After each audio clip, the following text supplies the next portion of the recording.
Byla chaloupka, ve které žil starý dědeček se svou starou babičkou. Dědeček byl hodně starý, ale měl pořád rád sladké a jednou poprosil babičku, jestli by mu neupekla koblížek. Babičko, mám takovou hromnou chuť na koblížek, upečeš mi nějaký? Dědečku, já bych ti hrozně ráda upekla koblížek, ale ve své spíšce nemám Ani trochu mouky. ani trochu mouky. Tak běž a zkus ještě něco vymést, určitě se tam aspoň troška najde. A tak babička, protože byla hodná, našla trochu mouky a upekla jeden jediný koblížek. Koblížek byl krásný, kulatý. Vašek, máš koblížek? Na máslo smažený a na okénku chlazený. Jak tak koblížek ležel na okénku, byla mu tam dlouhá chvíle a začal poskakovat. Skočil z okna do zahrádky a z zahrádky se utálel do lesa. Jak si tak šel lesem, kde se vzal, tu se vzal, vyskočil z houští zajíc. A zajíc povídal. Koblíčku, já tě sním.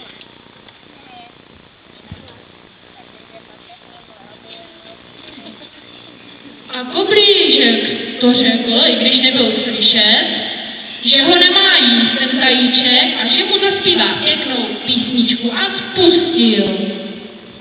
Já koblížek, na másle smažený, na okénku chlazený. Dědečkovi jsem utekl, babičce jsem utekl. A tobě zajíci, tátu utekl. A než se zajíc pamatoval, koblížek utekl. Šel si dál hustým lesem a najednou se, kde se vzal, tu se vzal velký vlk. Koblíčku, já tě sním.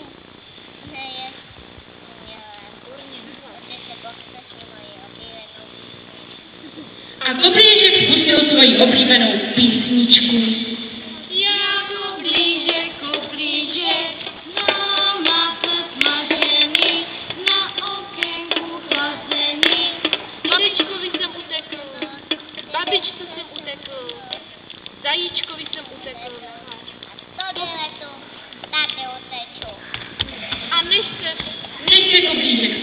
než se vlk pamatoval, koblížek utekl.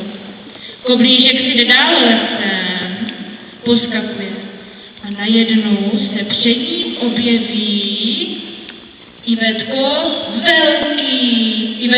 velký medvěd. Medvěd přišel ke koblížkovi, ten se ho hrozně bál a povídá medvěd. Koblíčku, já tě sním.